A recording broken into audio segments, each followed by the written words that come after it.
கர்த்தருடைய பரிசுத்த நாமத்துக்கு ஸ்தோத்திரம். பிரியமானவர்களே, இந்த 181ஆம் நாளுக்கான விசுவாச அறிக்கை உபாகமம் 28ஆம் அதிகாரம் 4ஆம் வசனம். உன் கர்ப்பத்தின் கனியும் உன் நிலத்தின் கனியும் உன் மாடுகளின் பெருக்கமும் உன் ஆடுகளின் மந்தைகளும் ஆகிய உன் மிருக ஜீவன்களின் பலனும் ஆசிர்வதிக்கப்பட்டிருக்கும். ஆமென். பிரியமானவர்களே, உபாகமம் 28ஆம் அதிகாரத்தில் இருக்கிற ஆசீர்வாதங்களை நாம் விசுவாசித்து சுதந்திரிக்க போகிறோம்.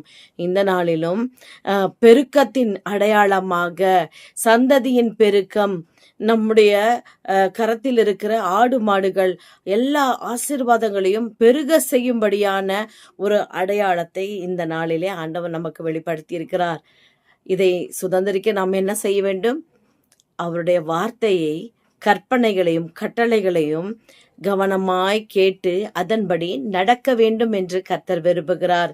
இந்த நாளிலே நான் அப்படியே செய்வேன், நிச்சயமாய் நீர் என்னை ஆசீர்வதிப்பீர் என்று அவருடைய நாமத்தின் மேல் விசுவாசம் உள்ளவர்களாய் நாம் இப்பொழுது அறிக்கை செய்வோமா?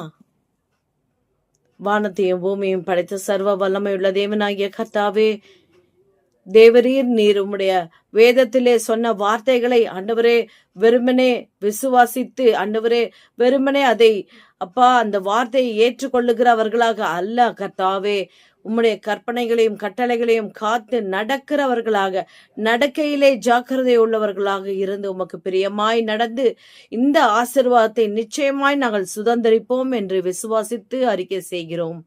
ஆமென். ஆம் பிரியமானவர்களே, அவருடைய கற்பனைகளையும் கட்டளைகளையும் நாம் விசுவாசித்து அதன்படி கை கொண்டு நடப்போம் என்று சொல்லும் பொழுது நிச்சயமாக நமக்கு பரிசுத்த ஆவியானவர் அதன்படி நடக்க உதவி செய்து இந்த ஆசீர்வாதத்தை நாம் நிச்சயமாய் சுதந்திரிக்க வழி செய்வார். God bless you.